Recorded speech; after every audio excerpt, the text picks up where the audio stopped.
टीपू सुल्तान अंग्रेज़ों के दिल में एक खौफ का पैगाम था।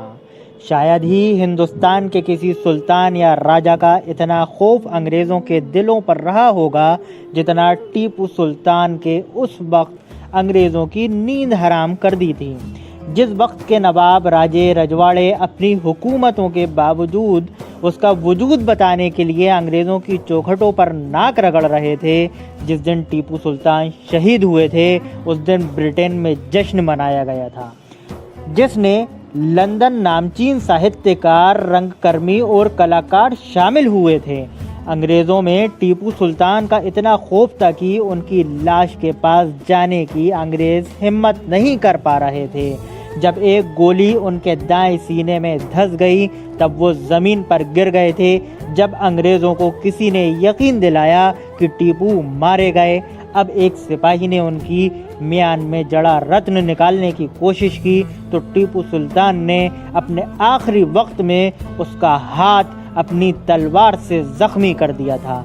इसी तरह एक फौजी ने उन्हें तलवार से मारना चाहा तो टीपू सुल्तान ने इतने ज़्यादा घायल और मौत के करीब होने के बावजूद उस फौजी के सर पर अपनी तलवार इतने ज़बरदस्त वार किया कि वे फौजी जहन्नुम रसीद हो गया। टीपू सुल्तान के खौफ का अंदाज़ा इस बात से लगाया जा सकता है कि जब टीपू सुल्तान शहीद हो गए तब गवर्नर जनरल ने कहा था कि आज हमने हिंदुस्तान को फतेह कर लिया। अंग्रेज़ों के लिए टीपू सुल्तान की मौत की खुशी का अंदाज़ा इस बात से भी लगाया जा सकता है कि विल्की कॉलिंस की मशहूर नावल द मूनस्टोन शुरुआती सीन में टीपू सुल्तान की दार उस सल्तनत श्रीरंगपट्टनम की लूटपाट और घेराबंदी को दिखाया गया है। शायद ही किसी शासक ने अंग्रेज़ों से इस तरह लोहा लेने की जुर्रत की हो। लड़ाई के आखिरी वक्त में टीपू के बॉडीगार्ड राजा खां चाहते थे कि टीपू सुल्तान चुपचाप से मैदान छोड़कर निकल जाएं, लेकिन मर्द मुजाहिद को ये ज़ेब कहाँ कि वो मैदान से पीठ दिखा दे। शेर आखिरी वक्त और आखिरी गोली तक मैदान में डटा रहा और शहीद हुआ। जब आपका जनाजा श्रीरंगपट्टनम की गलियों से निकला तो लोग दोनों ओर कतारों लगाए हुए और कई लोग तो ज़मीन पर लौटकर मातम कर रहे थे। टीपू सुल्तान ने अंग्रेज़ों के खिलाफ मदद हासिल करने के लिए अपने सफ़ीर उस्मानिया सल्तनत और फ्रांस तक भेजे थे।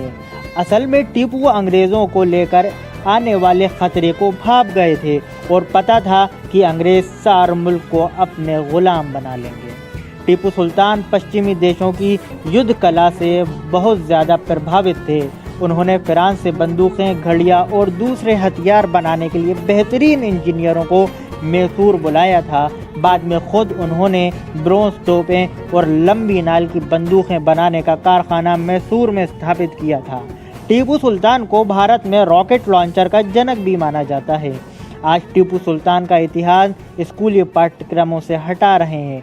उन्हें शायद पता नहीं है कि इतिहास लोहे की सख्ती पर और तख्ती पर लिखा जाता है, कभी मिटाया नहीं जा सकता।